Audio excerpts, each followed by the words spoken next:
Welcome to the Explainer. So let's jump right in. When you clock out after an 8-hour shift or kick back and enjoy a weekend off, it's really easy to just assume those workplace norms have always been around. But the reality, modern work and corporate culture were violently forged in a crucible of extreme economic transformation. Today, we're taking a deep dive into the late 19th and early 20th centuries in America. It was this intense period where unparalleled industrial wealth slammed right into brutal labor exploitation, and it ultimately birthed the rights that we all kind of take for granted today.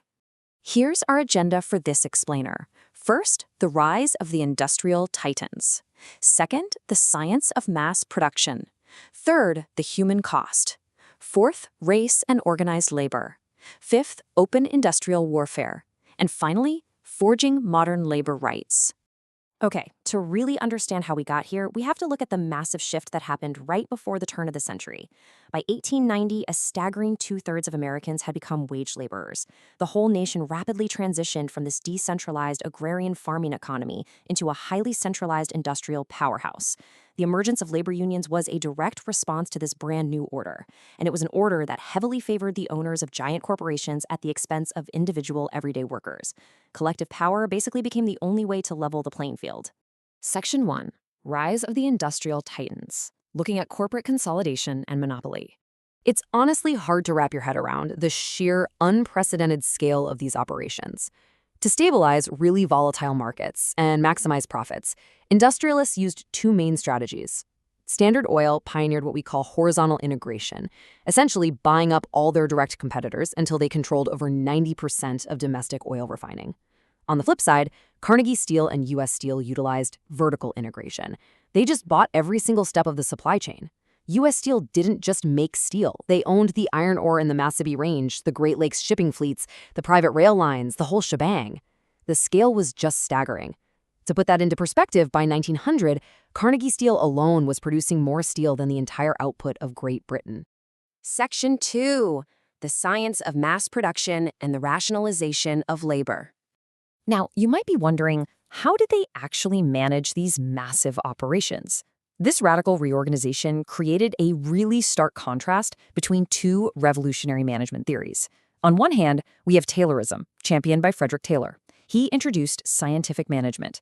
This meant strictly dividing labor into highly specialized, super repetitive tasks and literally using time and motion studies to shave mere seconds off of every movement. On the other hand is Fordism, pioneered by Henry Ford. He took Taylor's ideas and applied them to the moving assembly line, laser focusing on mass standardization. Both of these systems wildly increased efficiency, for sure, but they essentially turned the highly skilled craftsman into a standardized, de-skilled cog in a giant machine. Section 3. The human cost. Let's look at the reality on the shop floor. This era presented a really dark paradox. On one hand, you have this soaring national productivity and extreme wealth generation. But on the other hand, the reality for industrial laborers was absolutely grueling. We're talking 60-hour work weeks. The typical industrial laborer could expect to be totally unemployed 1 month out of the year, with their annual incomes frequently falling way below the poverty line. And this immense economic pressure basically forced women and young children into highly dangerous working environments just to keep their families from starving. Section 4. Race and organized labor and the complexities of the Southern workforce. Crucially, we have to note that union solidarity was not universal. Samuel Gompers, the leader of the American Federation of Labor, bluntly stated that white workers were, in his words, not going to let their standard of living be destroyed. There were very deep-seated fears among white unionists about wage underbidding. Because the Southern standard of living was lower, and business owners often used minority workers as strikebreakers, major unions like the AFL explicitly excluded them. This exclusion directly led to the creation of alternative, much more radical groups like the Industrial Workers of the World, or the IWW, who actively organized across those ethnic and racial lines. A prime example of this complex mingling of economic and racial conflict is the 1909 Georgia Railroad strike. In this specific instance, white firemen actually went on strike against the railroad, but their specific goal was to force the company to fire senior black firemen who had rightfully earned the better routes. It was a situation where organized labor was utilized not to fight the corporate bosses, but to target the fundamental right of black citizens to simply earn a living in their profession. But look at the fascinating reaction from Southern business interests.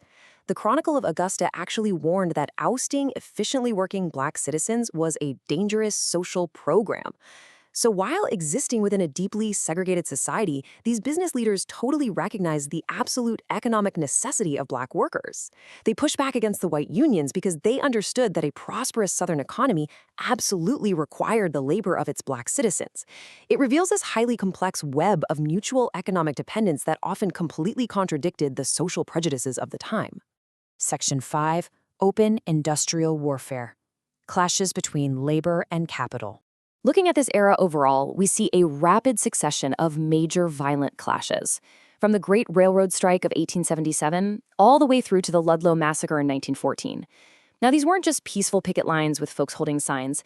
These were situations where labor disputes repeatedly devolved into literal, large-scale warfare. They were bringing in local police, armed citizens, state militias, and even federal troops. And the federal government, well, at least initially, almost always acted as a protector of private property and basically served as a massive corporate strikebreaker.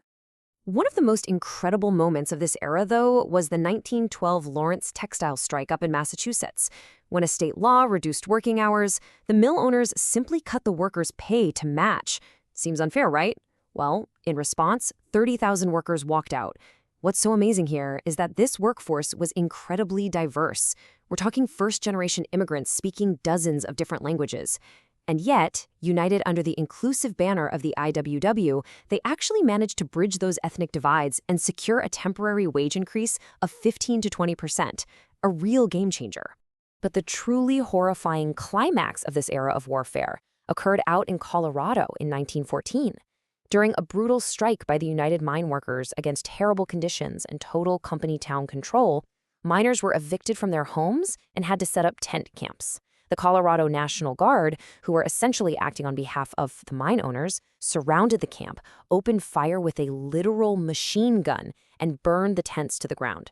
Over 24 people were killed, including women and children who were just hiding underneath the tents. The Ludlow Massacre completely shattered the public myth of a benevolent, laissez-faire capitalist system. Section 6. Forging Modern Labor Rights. The Progressive Era Resolution. And this brings us to the ultimate synthesis of the Progressive Era. After all of this, the federal government was finally compelled to step in, no longer just acting as a strikebreaker for the megacorporations, but stepping up as an independent regulatory arbiter. Now realize that these aren't just dry legal terms we're talking about here. Workers' compensation, child labor laws, baseline safety regulations, the 8-hour workday, these long-term outcomes were paid for in blood. The violent conflicts of the Gilded Age directly constructed the legal framework of the modern labor standards that protect us today. Which leaves us with this final thought. Industrial democracy was never just a natural byproduct of economic growth. Not at all. It was a hard-won concession extracted through decades of fierce struggle.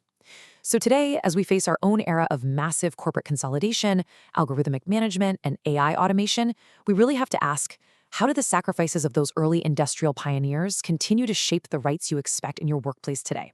And perhaps more importantly, what new rights will this generation need to fight for? Thanks so much for joining me on this explainer, and I'll catch you next time.